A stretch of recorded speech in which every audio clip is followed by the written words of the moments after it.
इसको मैंने सॉल्व कराया भैया 2 मिनट 48 सेकंड के अंदर। देखो ये वेरिएबल बेस्ड क्वेश्चन भी हमारा ऐसे सॉल्व होता है, ऐसे अप्रोच करते हैं। अब कोई और होता तो भैया ऐसे स्क्वायर बनाता और अपना भाई पॉसिबिलिटी लगा के शुरू कर देता, लेकिन मैं यूज करता हूँ थ्रेड मेथड। यहाँ पे मैं क्या करूँ, सिंपल स्ट्रेट लाइन बनाऊंगा और एक अंदर एक बाहर करके मैं 8 ऐसे बना लूंगा। पजल अच्छी करनी है तो सबसे पहले तुम्हारी रीडिंग अच्छी होनी चाहिए भैया। तुम्हारी पजल और सेटिंग अरेंजमेंट तब अच्छी है जब तुम 2 मिनट में 3 मिनट में क्वेश्चन सॉल्व कर दोगे। तो आज मैं तुमको बताने वाला हूँ कि तुमको पजल प्लस सिटिंग अरेंजमेंट के क्वेश्चन को टैकल कैसे करना है, उसको इंप्रूव कैसे करना है, ताकि कोई भी क्वेश्चन तुम्हारे सामने आए, बेशक वो क्लर्क लेवल का हो, पीओ लेवल का हो, तुम उसको पूरी तरीके से भैया विद इन मिनिमम टाइम खोल के रख दो। और हाँ, इस वीडियो के अंदर मैं तुम लोग को अपना अप्रोच भी शो करूंगा कि कैसे मेरे सामने जब पजल का क्वेश्चन आता है उसको भाई मैं कैसे टैकल करता हूँ, जो उसकी कंडीशंस होती है कैसे नोट डाउन करता हूँ और कितने टाइम के अंदर मैं पजल बनाता हूँ। ओवरऑल भाई सब कुछ तुम लोगों को इस वीडियो के अंदर पता चलने वाला है। तो पहले ही बोल रहा हूँ भैया, वीडियो काफी ज्यादा इन्फॉर्मेटिव और काफी ज्यादा इंटरेस्टिंग होने वाली है। और अगर तुम भी भैया पजल के अंदर स्टक होते थे और तुमको पता नहीं है कि तुमको अपने पजल को कहां से भैया इंप्रूव करना है, इवन किस सोर्स को फॉलो करना है, तो ओवरऑल सारे डाउट तुम्हारे क्लियर हो जाने वाले हैं। तो इसलिए वीडियो को एंड तक जरूर देख लेना। तो चलो स्टार्ट करते हैं फिर। और एक चीज मैं स्टार्टिंग में क्लियर कर देना चाहता हूं कि I am not a teacher, I am a aspirant just like you. बाकी थोड़ा बहुत एक्सपीरियंस है हम पे, तो उसी में जो चीजें मैंने यूज करी थी, जो अप्रोच यूज करा था, जो स्ट्रेटेजी यूज करा था, जो सोर्सेस यूज करा था, तो वही चीजें मैं तुम लोगों के साथ शेयर करने वाला हूं, जिसके थ्रू मेरा puzzle plus sitting arrangement improve हुआ है। अब देखो क्वांट्स में अरिथमेटिक के तहत तुमको रीजनिंग के अंदर सिटिंग अरेंजमेंट और पजल्स के लिए कोई ऐसा फाउंडेशन करने की जरूरत नहीं है। जब तुम फर्स्ट डे से ही स्टार्ट करोगे तो तभी से तुम्हारी प्रैक्टिस शुरू होगी। बस बात अलग है कि स्टार्टिंग में तुम सीखोगे, मतलब स्टार्टिंग से तुम ये जानोगे कि कितने टाइप्स की पजल होती है, कितने टाइप के सिटिंग अरेंजमेंट्स होते हैं, उनको कैसे अप्रोच करना है, उनका स्ट्रक्चर क्या बनना है। फॉर एग्जांपल डेट और मंथ का पजल आया तो उसको भाई कैसे हमने स्ट्रक्चर बना के करना है, तो वो सारी चीजें तुम जानोगे। अब इसके लिए मैं तुम लोग को ये रिकमेंड करूंगा कि कुछ ऐसा तुम अगर बैच फॉलो कर लोगे, लाइक किसी भी टीचर का, मैं भाई किसी को प्रमोट नहीं कर रहा, तो जैसे फॉर एग्जांपल पजल्स में गया तो यहाँ पे प्रॉपर तुमको दे रखा है फ्लोर बेस्ड पजल, देन उसके बाद में linear sitting arrangement, then parallel sitting arrangement, month based puzzle और week based puzzle, year based puzzle, मतलब डिफरेंट टाइप्स के ऐसे अलग अलग लेक्चर्स हैं। तो ये हो जाएगा काइंड ऑफ तुम्हारा फाउंडेशन। बट इसके अंदर भी भैया सर ने क्वेश्चन ही सॉल्व कराए होंगे, तो एक तरीके से तुम क्वेश्चन सॉल्व करते करते बेसिक सीखते जा रहे हो। बाकी मैंने अपने पजल प्लस सिटिंग अरेंजमेंट के बेसिक्स के लिए, पूरे प्रैक्टिस के लिए भाई A to Z ओवरऑल मैंने अंकुश लांबा सर को स्टार्टिंग से फॉलो करा था। और उनका एक मेथड है थ्रेड मेथड, तो वो मेरे को स्टार्टिंग में बढ़िया लग गया था। और मतलब जब क्वेश्चन सॉल्व होने स्टार्ट हुए तो फिर मजा आने लग गया। तो मैंने कहा भैया स्टार्टिंग से इसी को हम फॉलो कर रहे हैं फॉर पजल और सिटिंग अरेंजमेंट के लिए। और बाकी थोड़ा बहुत लाइक मैंने मिसलेनियस वगैरह इधर उधर से करा था, वो तुमको मैं कभी आगे बता दूंगा। बाकी तुम्हारे ऊपर है, तुम किसी भी टीचर को फॉलो करो, मतलब बस तुमको समझ आना चाहिए। लेकिन तुमको ये याद रखना है कि तुमको स्टार्टिंग में भैया बेसिक्स टाइप पता चल जाए। जैसे मैंने तुमको दिखाए थे अलग अलग टाइप्स के पजल के लिए अलग अलग लेक्चर से, तो ऐसा कोई बैच तुमको मिले उससे तुम प्रैक्टिस करोगे तो वो स्टार्टिंग में तुम्हारा ज्यादा इफेक्टिव है। उससे तुम्हारा बेसिक भी क्लियर होते चलेगा और तुम भाई डिफरेंट टाइप्स की पजल को अप्रोच करना भी सीख जाओगे। बाकी पजल प्लस सिटिंग अरेंजमेंट को इंप्रूव करने के लिए, उसके क्वेश्चंस को मस्त तरीके से टैकल करने के लिए भैया नेक्स्ट स्टेप आता है प्रैक्टिस। और ये बोल सकते हो तुम्हारा रामबाण है, क्योंकि प्रैक्टिस नहीं करोगे तो भैया किसी भी चीज में तुम मास्टरी नहीं कर सकते, किसी भी चीज के ऊपर कमांड नहीं आएगा। अब प्रैक्टिस के भैया बहुत सारे सोर्सेस होते हैं,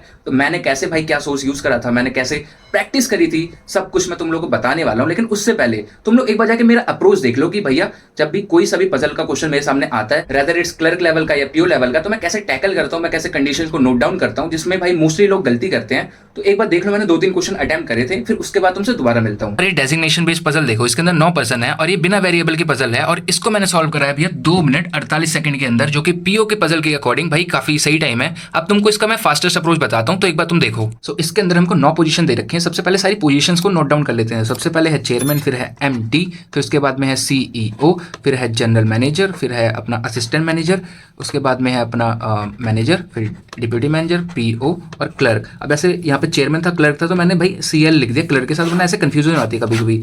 तो इधर हमारे इधर हो गए नोट डाउन, और बीच में पेन खत्म हो गया था, पेन चेंज करा। इसके बाद में फिर हम यहाँ पे हम पॉसिबिलिटी स्टार्ट करेंगे कि लाइक इसके अंदर मल्टीपल पॉसिबिलिटी बनने वाली है, वो मेरे को दिख रहा है। और अब मैं मल्टीपल पॉसिबिलिटी को साथ में लेके चलूंगा, प्लस जितनी भी कंडीशन मैं यहाँ पे पढ़ूंगा वो साथ साथ नोट डाउन करते हुए चलूंगा, मतलब साथ साथ अप्लाई करूंगा। अभी ऐसी पजल के अंदर तुम ये चीज कर सकते हो, बट थोड़ी सी जो कॉम्प्लेक्स पजल है, कॉम्प्लेक्स सिटिंग अरेंजमेंट है, तो उसके अंदर भैया कंडीशन नोट डाउन करो तब अप्लाई करो, वरना काफी ज्यादा कंफ्यूज होगे और मतलब टाइम वेस्ट होगा और क्वेश्चन भी नहीं बनेगा। तो चलो स्टार्ट करते हैं सबसे पहली कंडीशन से, जो कि है not more than 2 person are senior to Y. तो वाई के ऊपर 2 से ज्यादा नहीं होनी चाहिए। तो सबसे पहले 2 ले लिए, फिर उसके बाद में 1 ले लेंगे, फिर 1 भी नहीं लेंगे। फिर सेकंड कंडीशन है 3 person are designated between Y and U. तो वाई से 3 छोड़ के यू आ जाएगा, और फिर यू और यू, जैसे 3-3 छोड़ के यू है, और एक ही कंडीशन है, तीनों में अप्लाई करना है, तो फटाफट से अप्लाई हो जाएगी। अब तुमको हो सकता है समझाने में टाइम लग जाए, लेकिन जैसे कि मैंने दिखाया था कि 2 मिनट 48 सेकंड के अंदर ये पजल हमारी बन गई थी, और प्रॉपर पीओ लेवल की पजल है ये, जो कि मतलब तुमको छोड़नी है नहीं, उठाओ और फटाफट से 5 नंबर अपने ले लो।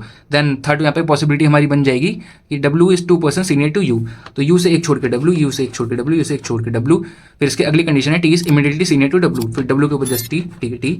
एंड इसके बाद में आ जाएगा टी और जेड का पेयर है, जेड जो कि मैनेजर नहीं है, तो टी के ऊपर 3 है, 1 2 3, जेड इधर आ जाएगा, जेड मैनेजर नहीं है, तो ये हमारी एलिमिनेट होगी।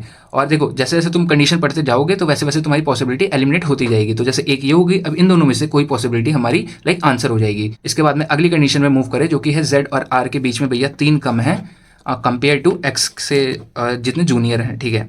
तो इधर 3, इधर -3, इधर +3। अब एक्स के नीचे 3 होंगे तो जेड और आर के बीच में एक भी नहीं होगा। तो फॉर एग्जांपल यहाँ पे जैसे हमने नहीं लिया था टी और जेड का पेयर, तो सबसे पहले वो ले लिया जेड और जेड, ठीक है।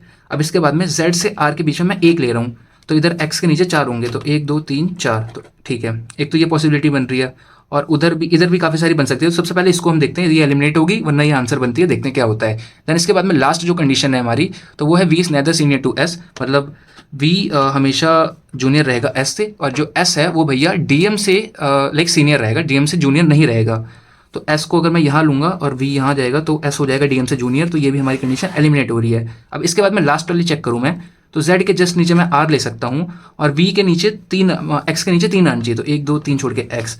और वी जो हमारा है भैया डीएम से जूनियर नहीं होना चाहिए, वी डीएम भी हो सकता है, डीएम से सीनियर भी हो सकता है। तो यहाँ पे हमको वी इधर ले लेंगे, एस इधर लेंगे, ये हमारी पजल बन गई। तो एक क्वेश्चन तो हमने पजल का देख लिया, अब दूसरा देखते हैं हम सिटिंग अरेंजमेंट का। तो यहाँ पे दे रखा भी है 8% PQRSTUV हैं जो कि बैठ रखे हैं स्क्वायर टेबल के आसपास, और ऐसे बैठ रखे हैं कि भैया 4 बैठ रखे हैं अपना मिडल पे और 4 बैठ रखे हैं अपना कॉर्नर पे, और जो कॉर्नर वाले हैं वो मिडल वाले को अपोजिट फेस कर रहे हैं। मतलब कुल मिला के अभी हम बताते हैं आपको, और बाकी की हमारी कंडीशन है जो कि U sits third to the right of W dot dot dot dot, जो कि अभी मैं भाई नोट करके मैं दिखा दूंगा, एक बार आप यहाँ पे प्रॉपर पॉज करके पढ़ सकते हो। तो अब मैं दिखाता हूँ कि भैया मैं सिटिंग अरेंजमेंट कैसे सॉल्व करता हूँ। अब कोई और होता तो वो भैया ऐसे स्क्वायर बनाता और अपना भाई पॉसिबिलिटी लगा के शुरू कर देता, लेकिन मैं यूज करता हूँ थ्रेड मेथड जो कि अंकुश सर का है। तो यहाँ पे मैं क्या करूँ, सिंपल स्ट्रेट लाइन बनाऊंगा और एक अंदर एक बाहर करके मैं 8 ऐसे बना लूंगा। तो 3 4 5 6 7 और 8। अब इसके बाद में मैं यहाँ पे नोट करने शुरू करूंगा कंडीशंस। तो कंडीशन जैसे यहाँ पे सबसे पहले दे रखी है U sits third to the right of W, तो U sits third to the right of W. And इसके बाद में सेकंड जो कंडीशन है हमारी, Q is an immediate neighbour of U, तो क्यू और यू का है। अब जैसे मेरे को ये पजल इजी लग रही है कि ये मतलब फटाफट से बन सकती है, तो मैं क्या करूंगा, कंडीशन लिखते हुए और मैं इसको अप्लाई करते हुए चलूंगा। तो डब्ल्यू से 2 छोड़ के यू, और इसके बाद में दे रखा है Q immediate neighbour of you का है, तो क्यू इधर या क्यू इधर आ सकता है। इसके बाद में दे रखा है कि भैया Q is an immediate neighbour of U but doesn't set opposite to W, मतलब ये यू के बगल में तो आएगा क्यू, लेकिन ये डब्ल्यू के अपोजिट नहीं होना चाहिए। अब देखो स्क्वायर में तो भाई हम ऐसे अपोजिट देखते हैं, लेकिन इसके लिए हमारे पास अपोजिट देखने का मेथड कुछ और होता है। अब इस हमारे जो स्क्वायर टेबल है, ये मतलब ये तो थर्ड मेथड के लिए हमने खोल लिया है इसको। अब ये अगर स्क्वायर है तो इसमें क्या हमारा होगा कि 8 बंदे बैठ रखे हैं, तो अपोजिट निकालने के लिए 8/2 -1, तो ये जाएगा 4 - 1 = 3। मतलब अपोजिट के लिए हम पे 3 देखना पड़ेगा। तो डब्ल्यू से 1 2 3 छोड़ के यहाँ पे हमारे पास क्यू नहीं आ सकता, तो क्यू इधर कैंसिल कर, क्यू आ गया इधर। अब इसके बाद में हम दूसरी कंडीशन देखेंगे, तो 1 person sits between T and one who sits opposite to Q. तो क्यू से 1 2 3 छोड़ के ये है, और इससे 1 छोड़ के टी, तो इससे 1 छोड़ के टी भैया देखो इधर तो नहीं आएगा क्योंकि इधर डब्ल्यू है, तो इधर ही आ जाएगा टी, ठीक है। ये हमारा हो गया। अब इसके बाद में है 2 person sit between T and R. अब टी और आर के बीच में 2 पर्सन है, ठीक है। S sit second to the left of R, S sit second to the left of R. The number of person sitting between S and V is 1 more than the number of person sitting between R and P, R and P. तो मैं देखो +1 -1 करता हूँ कि भैया इसमें ज्यादा है इसमें कम है, और बाकी कोई लोग भाई इसमें नॉर्मल छोड़ के इधर -1 कर देते हैं, तो वो अपनी अपनी लाइक श्रद्धा है। एंड इसके अलावा आ जाता है और आर एंड पी, और when counted from right of S, मतलब एस के राइट से काउंट करेंगे और आर के राइट से, और P does not face the centre, तो पी देखता है आउट, ठीक है। अब इसमें से देखता हूँ, ये वाली कंडीशन हमारी हो चुकी है, ये वाली हो चुकी है टी से 2 छोड़ के। उसके बाद में आ जाएगा टी से 2 छोड़ के आर, तो टी से 2 छोड़ के आर, तो देखो 1 2 छोड़ के आर इधर ले सकता हूँ, टी से 1 2 छोड़ के आर इधर ले सकता हूँ। तो मैं क्या, तो हाँ, और देखो टी से 2 छोड़ के आर लूंगा, लेकिन आर से 1 छोड़ के एस भी लेना चाहिए। अब मैं जैसे टी से 1 2 छोड़ के आर इधर ले लूंगा, तो मैं एस ना लेफ्ट ना राइट कहीं नहीं ले सकता। तो मैं क्या एक काम करूंगा, टी से 1 2 छोड़ के आर इधर ले लिया, और आर से सेकंड टू द लेफ्ट में हमारा एस है, तो उसके बाद में एस हमारा आ जाएगा इधर, ये हो गया।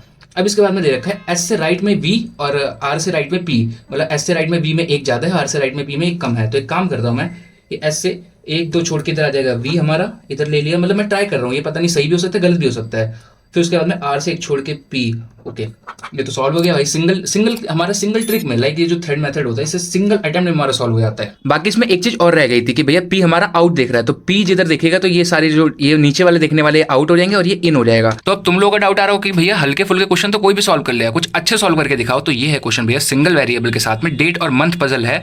एंड एक चीज और दिखा दूं मैं, तो देखो IBPS PO प्रीलिम्स के यहाँ पे मॉक से मैं क्वेश्चन उठा रहा हूँ, तो ये क्लैरिकल लेवल के भाई क्वेश्चन नहीं है, PO लेवल के क्वेश्चन है। बाकी यहाँ पे तुम एक बार क्वेश्चन देख सकते हो। एंड चलो फिर हम अपनी अप्रोच दिखाते हैं। तो अगर क्वेश्चन आप लोगों ने देखा होगा तो ये तो भैया डेट और मंथ बेस्ड पजल थी। तो सबसे पहले इसके अंदर हमें 2 डेट दे रखे हैं जो कि 11 19 11 और 19 ऐसे पार्टीशन करते हुए चलना है। 11 19 यहाँ पे भी 6% है तो बस हो गया। और हमें जो मंथ्स दे रखे हैं वो है मार्च और अप्रैल और मई। और भैया पजल के अंदर और लाइक जब भी तुम मॉक अटेम्प्ट कर रहे हो राइटिंग नहीं देखते हैं, इस पर सिंपली देखते हैं कि भैया तुम्हारी स्पीड क्या आ रही है, तुम्हारी एक्यूरेसी क्या है। और बस इतना इतना करना कि राइटिंग खुद समझ में आ जाए। कभी कभी होता है खुद भी क्या चीज़ लिखे नहीं समझ आती तो वो गलती मत करना। एनीवेज अब चलो यहाँ पे जब हमारा स्ट्रक्चर बन चुका है अब इसके बाद में हम कंडीशन लिखते हुए चलते हैं। तो सबसे पहले है N books the bus 2% before the OS BOM। ओ भाई ये क्या था, चलो तो BOM से 1% ऊपर एन, मतलब अगर 2 बिटवीन बोलता तो 2 आते, वरना 1% 2% बिफोर है तो मतलब 1 आएगा। इसके बाद में एन डजंट बुक ऑन 11, तो एन 11 को नहीं है तो एन 19 को करेगा, मतलब 19 यहाँ या 19 यहाँ, और इसके नीचे तो नहीं ले सकते। तो हम यहाँ पे स्टार्टिंग से हम मेरे ख्याल से 2 पॉसिबिलिटी बनेंगे यहाँ पे, तो उसको लेके चलेंगे। फिर उसके बाद में के books 3% before the one who has BOM, तो के से 2 छोड़ BOM, ठीक है। तो ये दोनों कंडीशन एक दूसरे से मैच हो रही हैं। तो चलो स्टार्ट कर देते हैं। तो सबसे पहले नीचे हम ले लेते हैं BOM से 1 छोड़ के N और 1 2 छोड़ के K, ठीक है, एक ये हो गई। अब उसके बाद में दूसरी कंडीशन हमारी क्या बनेगी कि BOM नहीं इधर नहीं, N से 1 छोड़ के BOM और BOM से 1 2 छोड़ के K, मतलब मैं इधर से कंफ्यूज हो गया था, ठीक है। एक ये 2 कंडीशन हमारी बन गई, 2 कंडीशन साथ में चलेंगे। अब देखते हैं कौन से एलिमिनेट होगी, किससे हमारा आंसर आएगा। फिर उसके बाद में आ जाएगा the number of person booking बस बिफोर के से जो ऊपर है वो 1 less than number of person before after you को, तो के ऊपर 1 कम है, यू के नीचे 1 ज़्यादा है, ठीक है। इसके बाद में the one who has account BOB immediately before J K just ऊपर BOB where both of them in different months, तो ये होगा डिफरेंट मंथ, ठीक है। मेरे को समझ आ रहा है, बस आई नो तुम लोगों को समझ नहीं आ रहा होगा। अब क्या करो यार, डॉक्टर बनना था और ये बन गए, मतलब मजाक कर रहा हूँ, राइटिंग में स्टार्टिंग से ऐसे ही है। एनीवेज इसके बाद में आ जाएगा LNJ book neither on the same date और सेम मंथ, ठीक है। तो ये ना सेम डेट और ना सेम मंथ, ठीक है, इसको हम काट देंगे और इतना चलो हमें पता चल जाएगा। L पे ना BOI में है ना IOB में है। इसके बाद में J और M का है भैया, ना BOI में है ना BOM में है। O books the bus after the BOI के बाद में O है। ये हमारी कंडीशन हो गई। 30 से 35 सेकंड हमें कंडीशन नोट करने में लगी। अब इसको हम फटाफट से इसको अप्लाई करके, 2 हमने ऑलरेडी अप्लाई कर दिया है और बाकी हम एलिमिनेट करते जाते हैं। तो ये वाली हमारी हो चुकी है कंप्लीट, एक ये वाली कंप्लीट हो चुकी है। अब इसके बाद में लेंगे कि भैया के से ऊपर 1 कम है और UK से नीचे 1 ज़्यादा है, तो के ऊपर 1 भी नहीं है तो UK के नीचे हो जाएगा हमारे सॉरी UK के नीचे हो जाएगा 1, जैसे के ऊपर 1 भी नहीं तो UK के नीचे 1 हो जाएगा। ये वाली कंडीशन भी हो गई। इसके बाद में J से जस्ट ऊपर BOB और ये दोनों हैं डिफरेंट मंथ में। यहाँ पे अगर देखा जाए तो एक ही पॉसिबिलिटी इधर बन रही है, इसमें तो मेरे ख्याल से 1 ही बन रही है, J के जस्ट ऊपर BOB, और इधर कहीं नहीं बन रही, और इसमें 2 बन रही हैं, राइट। एक है इधर J से ऊपर BOB और एक इधर J से ऊपर BOB। तो एक काम करते हैं पहले इधर लेते हैं J से ऊपर BOB, लेकिन यहाँ पे तो आगे ट्विस्ट, ठीक है, इसको छोड़ो अभी, इसको देखते हैं इधर आगे ट्विस्ट कि भैया इधर था J और M के अंदर BOM और BOI नहीं होना चाहिए, तो J के अंदर BOM होगा तो ये इधर नहीं ले सकते हम J को, तो J को इधर ले लेंगे और BOB को इधर ले लेंगे, ठीक है। तो इधर वाला हमारा ये भी कंप्लीट हो गया, J के जस्ट ऊपर BOB डिफरेंट मंथ, और L और J रहेंगे सेम डेट और नहीं, मतलब सेम डेट और सेम मंथ में नहीं रहने चाहिए। तो J हमारा आ गया 11 अप्रैल को, तो इधर दूसरी हमारा खाली है 19 मई। तो देखो एक डिफरेंट मंथ हो गया और डिफरेंट डेट हो गया, तो इधर आ गया L, ठीक है। एक ये वाली कंडीशन भी हो गई। L के अंदर ना BOI आएगा ना IOB आएगा, तो L के अंदर ना इधर BOI आएगा ना IOB आएगा, और वैसे BOI नहीं आता क्योंकि BOI के नीचे O है, तो ये BOI हमारा ऊपर ही आएगा। तो BOI इधर आ सकता है, इधर आ सकता है, और J के अंदर भी BOI नहीं आएगा, तो ना इधर ना इधर BOI आएगा, ठीक है, ना इधर आएगा, तो BOI हमारा ऊपर आ जाएगा और BOI के नीचे आ जाएगा O। अब देखते हैं O किधर आएगा। तो ये वाली कंडीशन हमारी हो गई है। और M के अंदर ना BOM आएगा और M हमारा BOM पे नहीं आएगा, तो M आ जाएगा यहाँ पे, तो इसके बाद में O आ जाएगा यहाँ पे। तो इसके अलावा हमारा बचा था SBI, तो ये यहाँ पे आ जाएगा SBI। क्वेश्चन हो गया सॉल्व। तो ये देखो ये वेरिएबल बेस्ड क्वेश्चन भी हमारा ऐसे सॉल्व होता है, ऐसे अप्रोच करते हैं। लाइक अभी मैंने नोटिस करा कि भैया जो नीचे की कंडीशन थी हमारी कट गई थी, थोड़ा सा वो सेटअप का गड़बड़ी हो गया था, तो मेरे को सिर्फ तुम लोग को अप्रोच दिखाना था कि भैया कैसे हम डिफरेंट पजल को कैसे अप्रोच करते हैं। तो होप सो तुम लोग को समझ में आया होगा कि भैया मैं कैसे क्वेश्चन को अप्रोच करता हूँ। और बाकी मैंने भाई डिफरेंट लेवल के क्वेश्चन अटेम्प्ट करके दिखा दिए, चाहे वो क्लर्क लेवल के हो चाहे PO लेवल के हो, दोनों भैया थोड़ा सा टाइम ऊपर नीचे लग जाता है, बट क्वेश्चन का जो अप्रोच करने का तरीका रहता है वो ऑलमोस्ट सेम रहता है। और पजल और सीटिंग अरेंजमेंट के अंदर हमको सबसे पहली चीज जो ध्यान रखनी होती है कि भैया पेशेंस चाहिए, एकदम काम होकर क्वेश्चन करना होता है, क्योंकि एक कंडीशन तुमने ऊपर नीचे नोट डाउन करी और कुछ गलत अप्लाई करा तो सीधा तुम्हारा पूरा क्वेश्चन गलत और 5 नंबर का भैया तगड़े वाला नुकसान। तो नुकसान नहीं चाहिए, तुमको क्वेश्चन थोड़ा फास्ट भी बनाना है और एक्यूरेसी के साथ परफेक्ट भी बनाना है, तो इसको थोड़ा शांत रखो भैया, एकदम तगड़ी तरीके से प्रैक्टिस करो। अब देखो प्रैक्टिस के लिए मैंने क्या सोर्स यूज करे थे, मैंने क्या स्ट्रेटेजी अपनाई थी, मतलब कैसे मैं क्वेश्चंस को लेके चलता था, तब जाके थोड़ा सा मतलब इंप्रूवमेंट मेरे को देखने को मिली थी। तो स्टार्टिंग में मैं करता क्या था कि डेली मैं एक पजल के लेक्चर के थ्रू प्रैक्टिस करता था, मतलब एक पजल का लेक्चर मेरे डेली का था ही। अब स्टार्टिंग में पजल सॉल्व नहीं होते थे भाई, ये मैं बोल रहा हूँ, तुमसे भी नहीं होते होंगे और मेरे से भी नहीं होते थे, और टीचर उधर अपनी अप्रोच बता रहे हैं, इधर मैं भी थोड़ा सा लाइक हिट एंड ट्राई कर रहा हूँ, मैं भी ट्राई कर रहा हूँ सॉल्व करने का, लेकिन सॉल्व हो भी रहा है नहीं भी हो रहा, तो फिर मैं टीचर के अप्रोच से देख के कर रहा हूँ, तो मतलब जैसे तैसे मैं सीख रहा था। फिर उसके बाद में जब थोड़ा थोड़ा सॉल्व करने लग गया और जिस दिन पंप रहता उस दिन मैं कर लेता 2 लेक्चर, मतलब फटाफट से मैंने स्किप करके ऐसे पजल सॉल्व कर लिया, क्योंकि तब तक सॉल्व होने लग गए थे। बाकी धीरे धीरे करके मैंने लेक्चर के साथ पीडीएफ सोर्स भी ऐड करा, मतलब 3-4 पजल की प्रैक्टिस अपने लेक्चर से हो रही है और बाकी 5-6 4-5 जितना मैं कर पा रहा हूँ वो कर रहा हूँ मैं पीडीएफ से। ओवरऑल दिन की 10 से 12 पजल हमारी डेली की प्रैक्टिस हो जा रही है। एंड जब थोड़ा और कॉन्फिडेंस बिल्ड हुआ तो मैं धीरे धीरे करके शिफ्ट हुआ अपना सेक्शन मॉक्स पे, मतलब सेक्शन मॉक्स दे रहा और वहां पे पीडीएफ कर रहा और जरूरत पड़ रही तब लेक्चर कर रहा। और जहां तक मेरे को याद है कि उस टाइम तक मेरे एग्जाम्स भी आ गए थे, तो मतलब भाई मॉक्स तो वैसे ही देने थे, तो फिर हम सेक्शन मॉक्स वगैरह भी लगा रहे, तो उसके थ्रू भी हमारे पजल्स की प्रैक्टिस हो रही है। तो ओवरऑल मेरी यही जर्नी थी कि सबसे पहले लेक्चर, फिर उसके बाद में पीडीएफ ऐड करा, फिर सेक्शन मॉक्स। बाकी प्रैक्टिस पीडीएफ की चिंता तुम मत करना, उसके लिए मैं हूं। अब मैंने अपने टाइम पे जो भी मैंने प्रैक्टिस के लिए पीडीएफ यूज करी थी, इवन लाइक 1000 पजल्स की पीडीएफ, 500 पजल्स की पीडीएफ, काफी सारी पीडीएफ मैंने अपने टेलीग्राम चैनल पे शेयर कर रखी है, जिसके लिंक डिस्क्रिप्शन में, तुम वहां से जाके ज्वाइन कर सकते हो। Otherwise simply Ankur here one type करना, तुमको चैनल मिल जाएगा, वहां से जाके ज्वाइन कर सकते हो और तुम पीडीएफ को एक्सेस करके प्रैक्टिस शुरू कर सकते हो। और भाई काफी सारी पीडीएफ है ऑलरेडी और वो भी फ्री में। और देखो ये मेरी पजल प्रैक्टिस का सिलसिला भैया स्टार्टिंग से लेके अब तक इसमें टाइम लगा है, तब जाके इंप्रूव हुआ है, मैंने अच्छा खासा टाइम इसमें स्पेंड करा है, अच्छे खासे क्वेश्चन इसमें मैंने घिसे हैं। अब मेरे पे कोई ऐसा जादू या कोई जड़ी बूटी नहीं कि मैं तुमको दे दूंगा तुम्हारा लाइक अगले दिन से ही भाई तुम्हारी पजल एकदम स्ट्रॉन्ग। उसके लिए तुमको भाई डेली के कम से कम 15-20 क्वेश्चन जैसे मैंने घिसे हैं वैसे घिसना पड़ेगा, तब जाके तुमको इफेक्ट देखने को मिलेगा। तो भैया प्रैक्टिस का कोई सब्स्टिट्यूट नहीं है, प्रैक्टिस नहीं करोगे तब तक कुछ भी इंप्रूव नहीं होगा, चाहे वो अरिथमेटिक हो, चाहे डीआई हो, चाहे पजल हो। तो प्रैक्टिस स्टार्ट करो, तब जाके कुछ फायदा देखने को मिलेगा। और बाकी मैंने ये भी सुना है कि भैया तुम्हारी पजल और सेटिंग अरेंजमेंट तब अच्छी है जब तुम 2 मिनट में 3 मिनट में क्वेश्चन सॉल्व कर दोगे। तो भैया तुमने जब क्वेश्चन प्रैक्टिस ही नहीं करा, तुम बिगिनिंग फेज में, तो तुम कहां से 2 से 3 मिनट के अंदर क्वेश्चन सॉल्व कर दोगे। उसके लिए एटलीस्ट तुमको भाई 500-1000 क्वेश्चन तो घिसने पड़ेंगे। जब अच्छी खासी प्रैक्टिस करोगे तब जाके तुम जब सेक्शन के साथ तुम शुरू करोगे अपनी प्रैक्टिस को, तब तो पता चलेगा कि हाँ भैया कितने पानी में हो। अब तुम स्टार्टिंग में सोचो कि 2 मिनट में मैं पजल बना दूंगा, तो नहीं पॉसिबल है भैया, मेरे से भी नहीं हुआ था। काफी टाइम दिया, जब अच्छा खासा प्रैक्टिस करी तब जाके अब बन रहे, वरना स्टार्टिंग में मैं तुम्हारी जगह होता, मेरे को कोई आके कहता भैया 2-3 मिनट में पजल बनाओ वरना फिर बेकार है, तो नहीं होता भाई ऐसे। अब देखो एक इंपॉर्टेंट पॉइंट मेरे को लाइक स्टार्टिंग में ऐड करना था, लेकिन अब याद आया। तो देखो पजल अच्छी करनी है तो सबसे पहले तुम्हारी रीडिंग अच्छी होनी चाहिए। अब फॉर एग्जाम्पल तुम्हारी रीडिंग की हैबिट ही नहीं है, तुम रीडिंग कॉम्प्रिहेंशन इंग्लिश में करते हो, स्किप कर देते हो, और जब भी करते हो तो मुझसे तुम्हारा गलत हो रहा है और तुम मतलब ढंग से तुम रीडिंग कर ही नहीं रहे हो, तुम्हारा फोकस ही नहीं जा रहा। तो भैया पजल में बड़े बड़े पैराग्राफ्स होते हैं मोस्टली। अब देखो क्लर्क लेवल के पजल्स में तो छोटे छोटे होते हैं, लेकिन पीओ लेवल के पजल देखोगे या फिर मेंस के पजल देखोगे तो उसमें भाई बड़े बड़े ऐसे पैराग्राफ्स होते हैं, तो उनको भाई एक्सट्रैक्ट करना उसमें से इन्फॉर्मेशन, उसमें एक एक लाइन समझना, क्योंकि पजल की लैंग्वेज भाई घुमा देता है। मतलब एक लाइन होगी सिंपल, लेकिन उसको ऐसा लिखेगा कि तुमको समझ में नहीं आएगा, तुम तो 2-3 बार भी पढ़ोगे तब भी कभी कोई नहीं आता। तो उसके लिए तुम्हारी रीडिंग अच्छी होनी चाहिए, तुम्हारी अंडरस्टैंडिंग अच्छी होनी चाहिए। तो पजल अगर अच्छी करनी है तो कहीं ना कहीं रीडिंग पे भी ध्यान देना पड़ेगा। तो अगर नहीं थी रीडिंग अच्छी तो भैया रीडिंग भी थोड़े से सुधारो अपनी, उससे तुम्हारा रीडिंग कॉम्प्रिहेंशन भी अच्छा ही होगा और दूसरी तरफ तुम्हारा पजल पे भी काफी इफेक्ट पड़ेगा। अब देखो ऑलरेडी मैंने ऑलमोस्ट सारी चीजें कवर कर दी है, बट स्टिल कुछ लोग ऐसे होंगे कि वो सोच रहे होंगे कि यार कहां से स्टार्ट करें, कौन से टीचर से स्टार्ट करें। तो भैया टीचर कोई सा भी सेलेक्ट करो, उससे जाके तुमको सिर्फ बेसिक सीखने हैं, तुमको उसकी अप्रोच देखनी है और उस अप्रोच को भैया तुमको अपनाना है, लाइक उसको अडेप्ट करना है। और बाकी प्रैक्टिस सोर्स तुमको कहीं से मिले, मतलब लाइक फॉर एग्जाम्पल कोई एक्स टीचर तुम्हारा मैराथन करा रहा है एग्जाम से पहले, या कहीं से तुमको पीडीएफ मिल जाए, सब राउंड डालो। जितना प्रैक्टिस करोगे उतना तुम्हारे लिए बेनिफिट है, उतना ही तुमको अच्छा तुमको लाइक रिजल्ट देखने को मिलेगा। और मैं हमेशा बोलता हूँ भैया जितना हो सके उतना रिगरस प्रैक्टिस करो, क्योंकि जितना तुम प्रैक्टिस करोगे घिसोगे अपने आप को, उतना भैया रिजल्ट तुमको अच्छा देखने को मिलेगा। तो बाकी इसी पॉजिटिव नोट के साथ इस वीडियो को यहीं पे एंड करते हैं। एंड आई होप सो कि तुम लोगों को आज की वीडियो अच्छी और इन्फॉर्मेटिव लगी हो, और अगर जरा सी भी अच्छी लगी हो तो प्लीज यार वीडियो को लाइक कर देना, और चैनल पर नए हो और ऐसे daily study blogs, strategy regarding videos, tips regarding videos, updates regarding videos देखना चाहते हो तो चैनल को सब्सक्राइब कर देना। और बाकी चाहो तो मेरे टेलीग्राम चैनल भी ज्वाइन कर सकते हो, वहां पे जैसे मैंने बोला कि अच्छा खासा तुमको स्टडी मटेरियल देखने को मिलता है, काफी सारी पीडीएफ्स ऑलरेडी अपलोडेड हैं, तो उसको भी ज्वाइन कर सकते हो, लिंक डिस्क्रिप्शन में मिल जाएगी। Otherwise Ankur here one type करना, तुमको देखने को मिल जाएगा। तो बाकी चलो मिलते हैं नेक्स्ट वीडियो में, टिल देन बाय बाय।